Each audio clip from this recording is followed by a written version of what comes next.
Good afternoon. Today is 10th of March of the year 2021. This is an interview with Mr. Madhu Ranade, who is a General Manager for Raw Materials, Supply and Strategy for Steel Dynamics. He was also the Vice President and General Manager of the Steel Dynamics Flat Roll Group, Columbus Division. Myself, I'm Nikhil Kulkarni. I am a product metallurgist for Steel Dynamics. This interview is being conducted as part of the American Institute for Mining, Metallurgical and Petroleum Engineers Oral History Program. Well, due to the pandemic, we are recording this via AIME Zoom account, and we are going to discuss Madhu Ranade's experiences and contributions in the steel industry. So welcome, Madhu.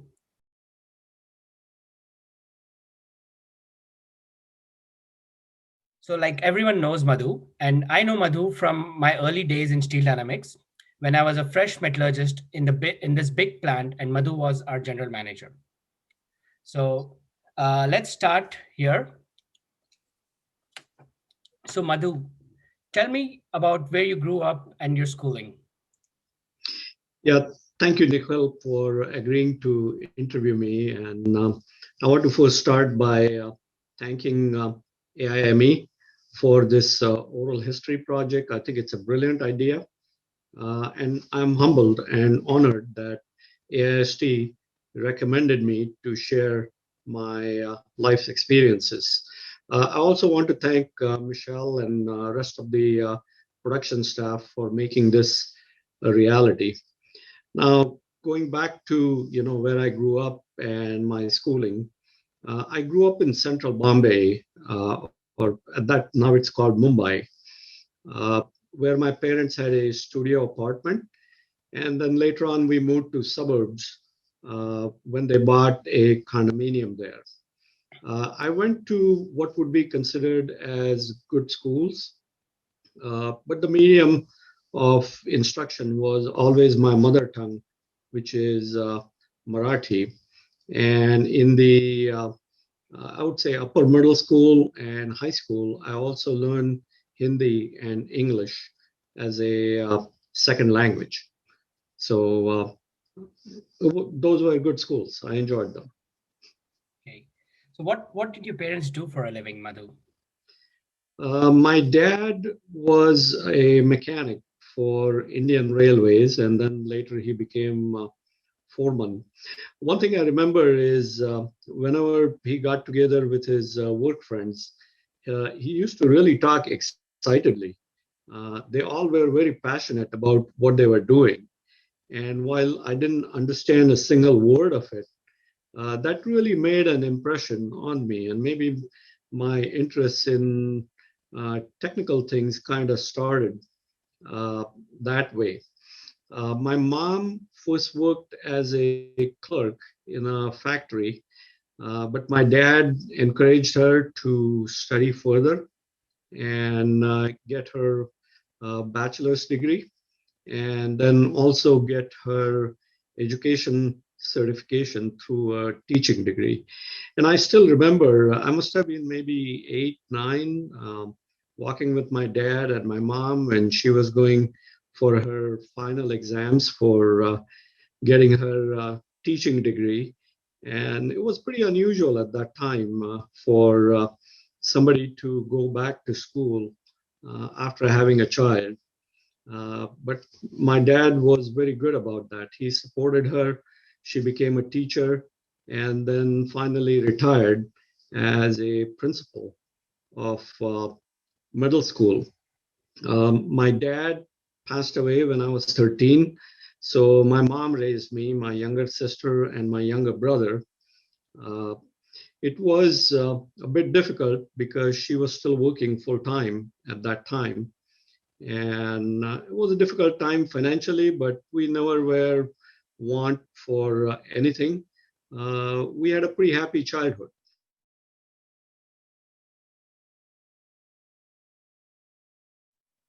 So being the eldest in the family, and after your dad passed away, you felt like taking the responsibility for yourself, is it, at a very young age?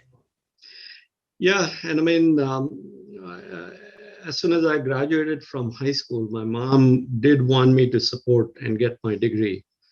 And at that time, uh, either being a doctor or engineer were the two preferred choices for earning a good living. And in my case, on one side, I had interest in technical stuff, and on the other side, I couldn't stand sight of blood. So being doctor was totally out. While I was in my senior year, one of my friends, Avi, told me that there is this institution called Indian Institute of Technology, or IIT, and that's the premier institution for getting an engineering degree. So I was interested in it. At that time, IIT had 5 campuses and used to have entering class of about 2,000 students. But the entrance was purely based on merit, and there was a national examination, and was pretty selective. About 200,000 students used to apply for it. I didn't think I would be able to get in, but with some encouragement from my friends and curiosity on my part, uh, we did sign up for the exam. And fortunately, two of my classmates, as well as myself, we earned high enough scores to gain an entry into IIT. But again, my scores were not high enough to study in Mumbai for. I was interested in chemical engineering at that time. What had happened was one of my dad's friends owned a detinning operation where he used to get tin plate and then use electrolysis to remove tin and then sell sponge tin and sell scrap. I thought that was interesting. That's why I was interested in chemical engineering, but I didn't have high enough scores to get into IIT Mumbai with chemical engineering. So I talked to one of the professors who was on the selection committee. And once he heard I am interested also in metals, he recommended metallurgical engineering. So that's how it turned out to be.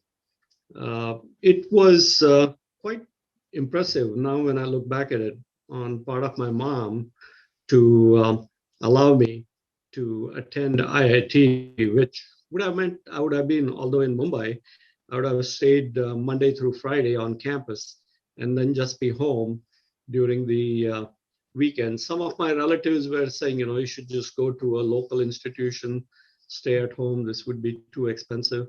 But I found out that this was a government institution, so fees were quite low. And I was also able to get scholarships. So I was able to afford to go to the institution in that way. And that turned out to be a very lucky break, and really due to the support my mom gave me and the brave decision she took at that time.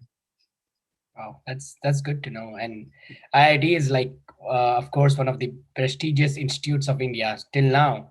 I mean, uh, anyone is like it's dream for any of the engineer to be a part of it. So moving on, Madhu.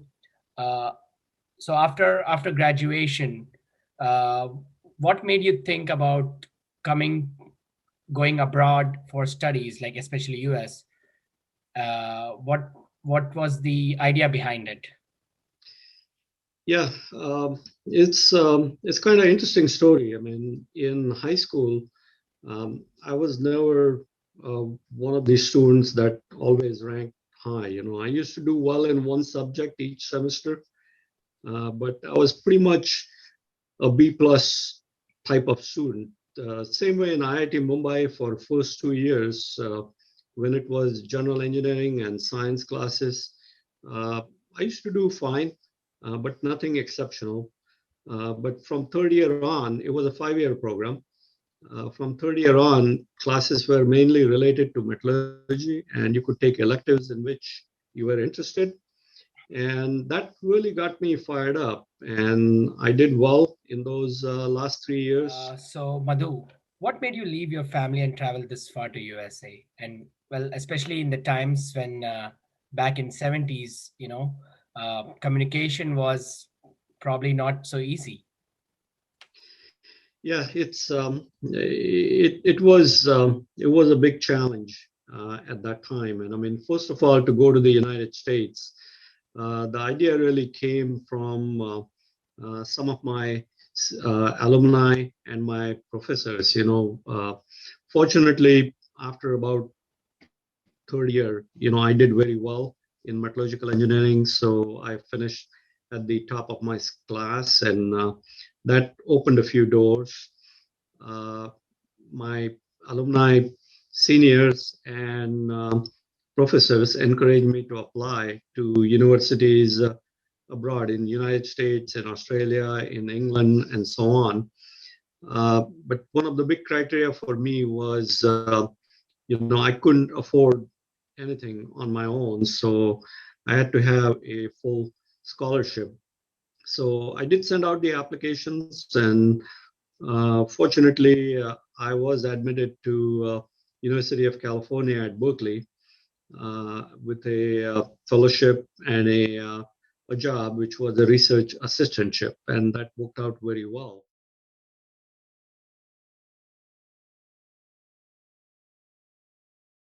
My relatives were again concerned about traveling so far, living on my own alone. I had a little bit of practice with that, living in a dorm Monday through Friday on my own. But still, this was a big jump. I had never traveled by plane. But then when I look back at it, somehow my childhood, was kind of geared towards traveling and maybe experiencing different cultures. When I was about 9, 10, 11, during that time, my grandfather used to take me during summer traveling.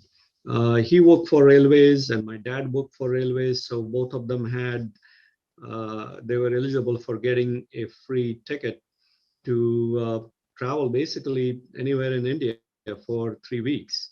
So my grandpa just used to pick a direction. He would say, "Let's go northeast," or "Let's go south." And we used to travel as far as we could on Indian railways to that extreme of Indian continent.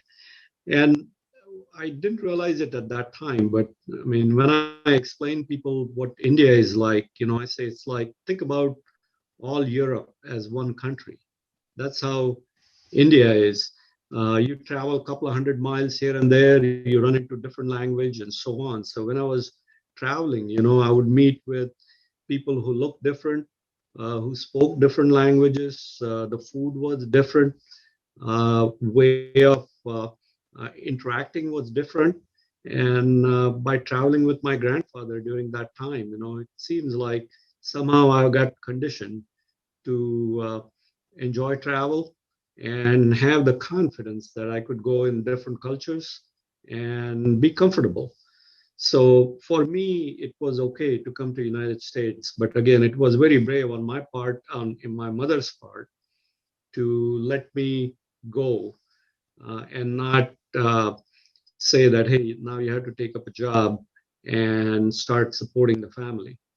So that was hardship on her part, but she did value education and said, you go, that's going to be the best for you as well as all of us when you get better educated.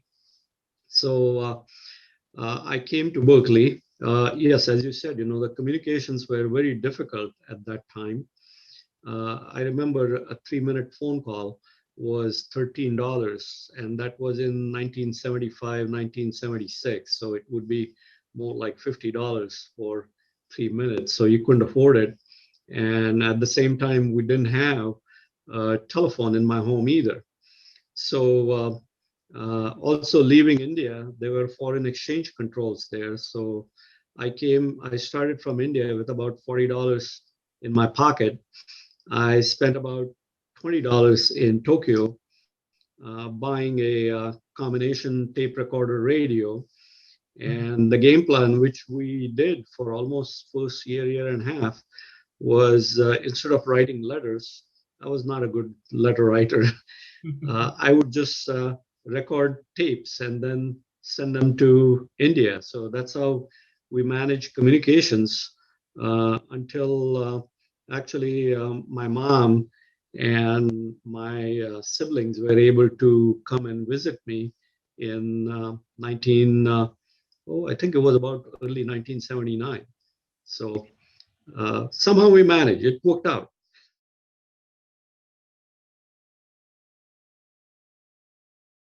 Wow, that's interesting.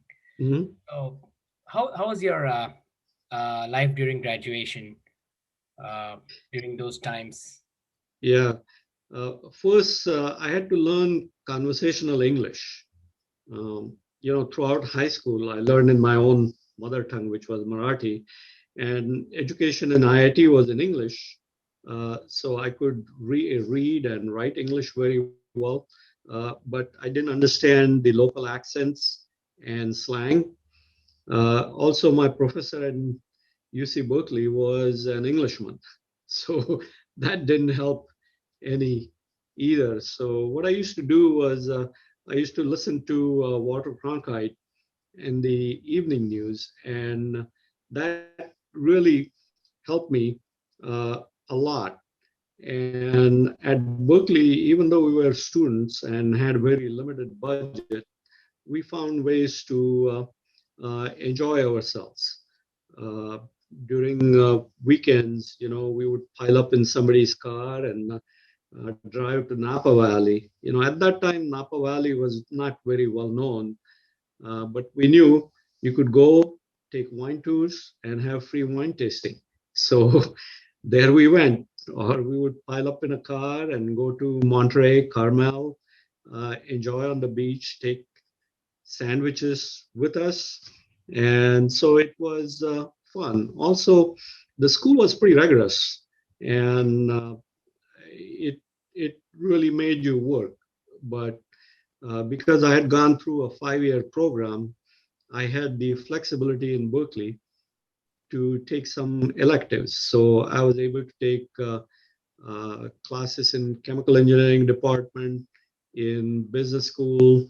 So I learned a little bit about finance, learned about project management, learned a little bit about industrial engineering.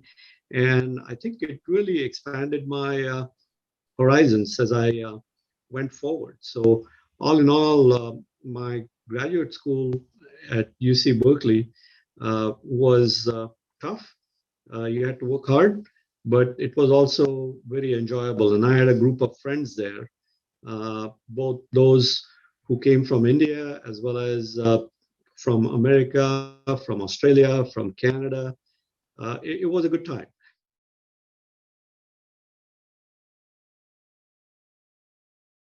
So that was a pretty interesting story about your graduation life, Madhu.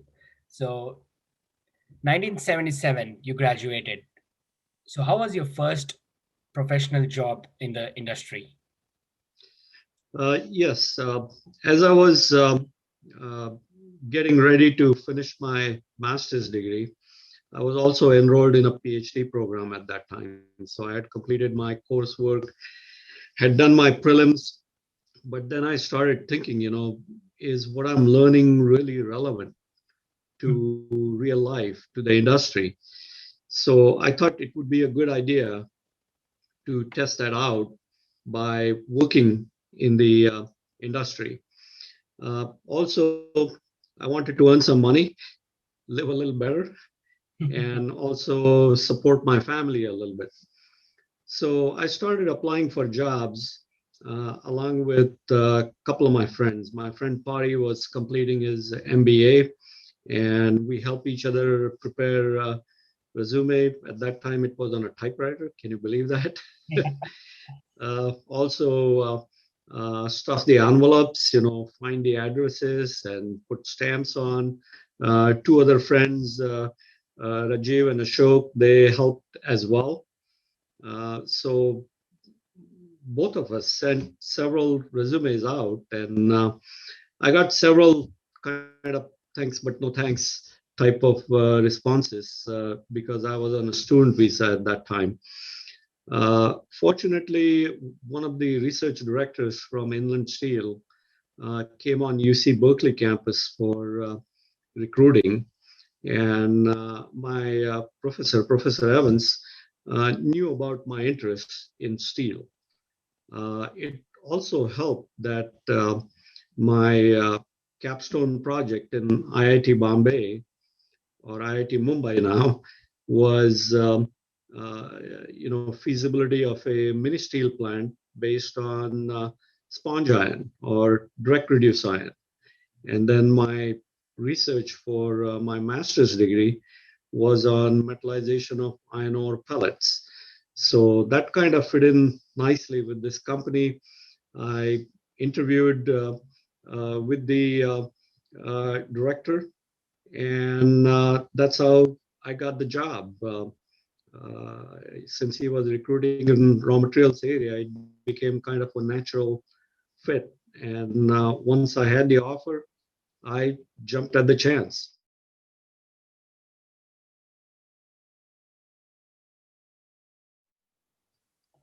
So from California, you moved to Midwest, is it? Yes, to Chicago. Okay.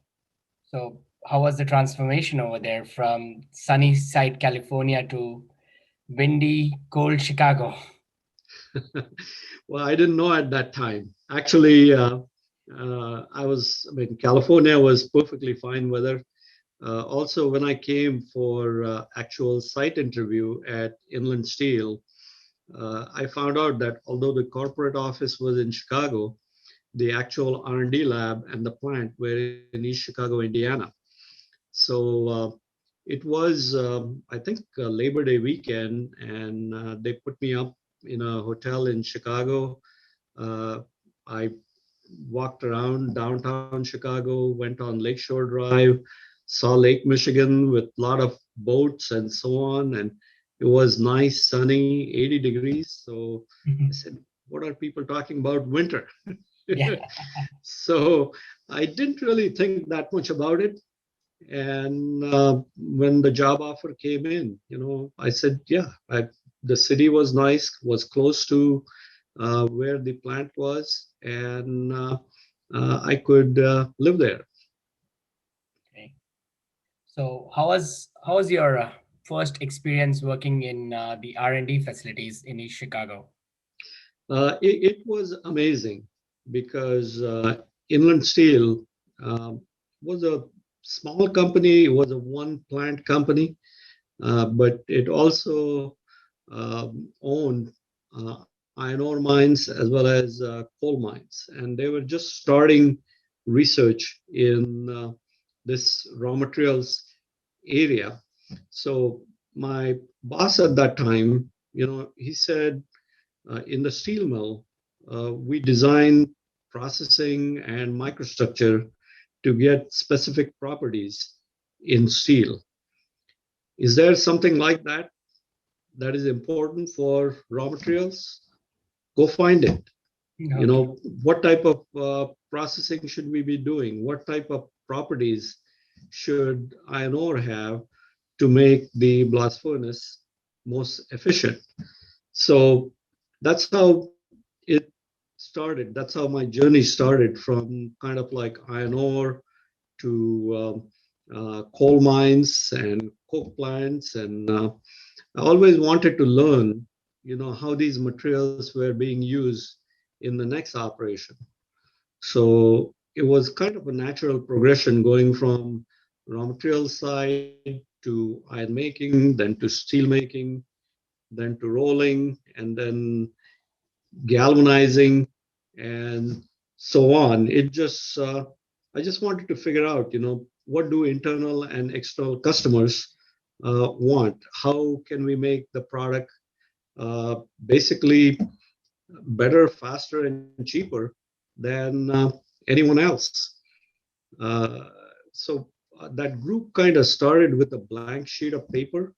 There were other people who were also hired at that time, and it was kind of a nice cohort. There was Don, there was Ruud, Harry, Dennis, Darshan, Tom. I still remember all of them vividly. Pinakin joined us afterwards, and it was Ken, Javi, and Shank. It was a really strong and effective team, and we had fun together, both at work and off work as well.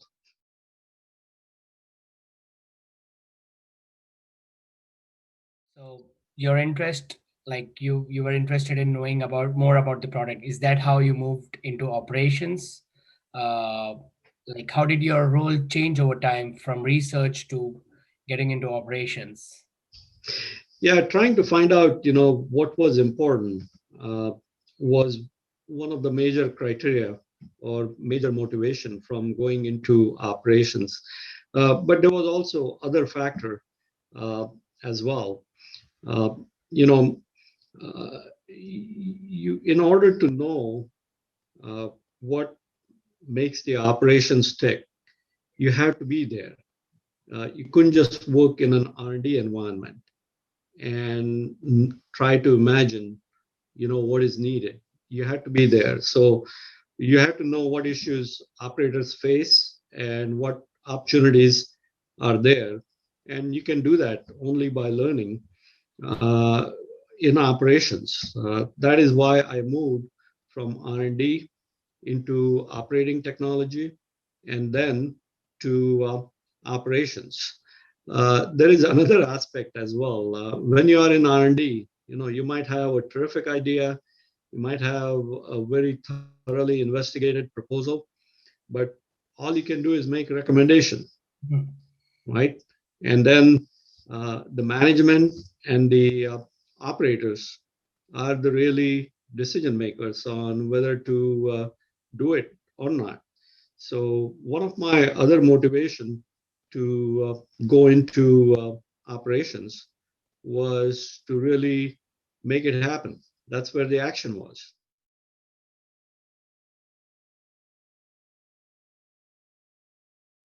Okay. Did you have any influencers or mentors during your time initial days? Oh, my during my initial part of my career, lots of them, and they really helped me. I mean, a couple of things I remember very vividly. My first boss, Bill Dubroff, he taught me that just having the knowledge and expertise is not enough. You have to be able to articulate how it can be translated into productivity or efficiency or cost improvements. Then the general superintendent of iron making, Sam Capitan, insisted that before I make a single recommendation, I spend a couple of months in blast furnaces. So I did that, and that was very valuable. Frank Kick, who was superintendent of the giant number 7 blast furnace, which was being constructed at that time, asked a very simple but profound question. He said, Madhu, uh, we have this blast furnace that's going to be the largest blast furnace in North America, and we are going to use the same raw materials as we have been using for last 25 years in furnaces that are 1/3 of its size. Is that the right thing to do? So he just asked questions, and that kind of got the wheels turning. It challenged me. Later on, general manager of steelmaking said, we have this joint venture coming up with Nippon Steel, where we are going to make interstitial free steels and then roll them and then coat them in this joint venture to make galvanized steel for exposed automotive applications. But I don't think our hot metal is of right quality to make those type of low phosphorus, low nitrogen, and interstitial free steels. So figure out how we're going to do that. So that got, again, a completely different direction getting going. Benny Dasgupta, who was general manager of research at that time, he had also run electric furnace operations as well as BOF operations. He gave me my first break in the operations, but he helped me understand that there is as much value in helping operators recover successfully from an operating problem and be with them side by side as much as developing a breakthrough technology. It's when you can be there shoulder to shoulder with operators when they're having tough time and help them in their tasks to recover from a breakdown, you develop the camaraderie that is just invaluable. These senior managers all took time early in my career to influence me, and that was just precious. Uh, I am really indebted to them.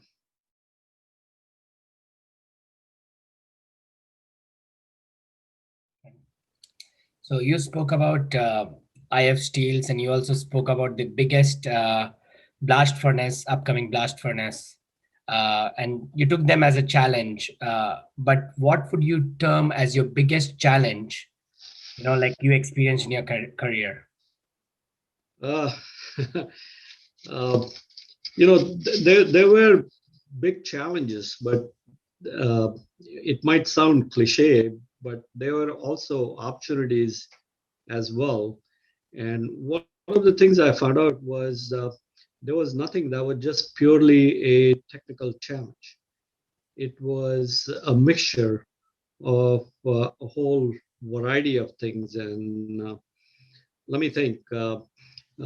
First thing was that number 7 blast furnace that was in operation had run quite well in the first 3-4 years, and then we encountered a severe hearth chill, or it's called also frozen hearth.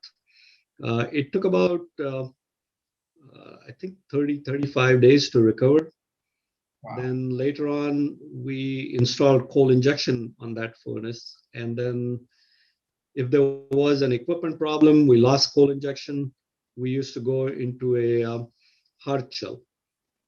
That was unbearable, both from the tough time you have in casting the furnace at that time, as well as from a profitability standpoint for the company. And I remember uh, sitting on a bucket on a two-air platform at 2 o'clock in the morning, watching through tweers to see if there was slag that was coming out as the furnace was being brought on stream slowly. And when that didn't work out, uh, basically we had to let the metal drain out of those tweers. It was quite a sight. At that time, Bruce Willis was in a movie called Armageddon. Yep. And the effects in the movies and what we are seeing in the operation was very similar. And we had a whole group of operators who worked together night and days. And guys like Wendell Carter, Don Zucchi, John Ricketts, Eric Knorr, all helped with the furnace recovery. And then later on, they successfully developed preventive and remedial practices that our team has used in many other operations.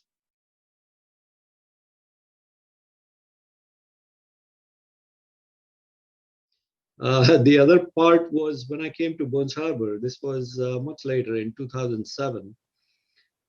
The union officials told me that, hey, Madhu, this is a world-class operation. And from what I could see in terms of results, it wasn't. So I asked them, why do you think this is world-class operation? So out came the answer that in 1985 or 1986, Bethlehem Steel's president had visited the plant and had told the entire union membership that Burns Harbor is world-class plant. Well, that was 20 years ago. And in those 20 years, the world had passed Burns Harbor. It's a plant that has terrific raw material cost advantages, but those were being lost in the relatively, I would say, deficiencies in the downstream part of the plant. So we set out to increase productivity of the steel shop, which was the bottleneck, to 50 heats per day. And these were 300-ton heats, so pretty big boost there. Again, terrific folks on my team, like Jim Bradley, Keith Fardness, Tim Candiano, Greg Hill, Ron Cascio, and Dale Hines, all chipped in. They made it happen. For the downstream area, we very successfully reduced scrap generation that was driven by Jean-Louis, Jay Cook, Tom Miller, John Hennigan. It was a strong team by the time we were done in 3-4 years, and Burns Harbor was really humming to be a very efficient and profitable operation. Interestingly, we were looking at energy efficiency too. And one of my team members, Larry Favina, worked with the entire plant, and Burns Harbor was the first plant to receive the Energy Star certification. So that was at Burns Harbor. Again, it involved, something completely different. Then when I came to Columbus, that was also interesting. The plant was fully operational, but was not profitable. So with the leadership team's help here, we diagnosed it that, yeah, there were some issues in terms of scrap mix costs, in terms of product mix, product quality, and claims. And so we went to work together on that. It took, once all people understood, what the goal was, what the objective was, what we need to do, they really worked together. Although the challenge was pretty big, within a few months, the plant was cash positive. And then with the fantastic team we had here, Tony Gurley, Kamlesh Mandal, Stan Davis, Mark Paul, Bill Sears, Jeff McLean, Bob Johns, Dennis, Lisa, you name it.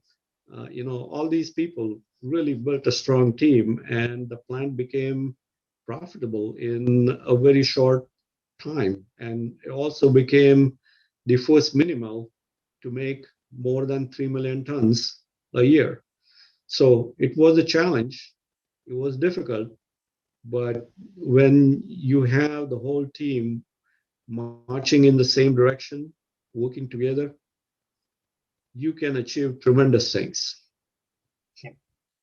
Yeah, I still have that shirt with me, which is which calls for 3 million tons a year for Columbus. Mm-hmm. Mm-hmm. Yeah, that's exactly right.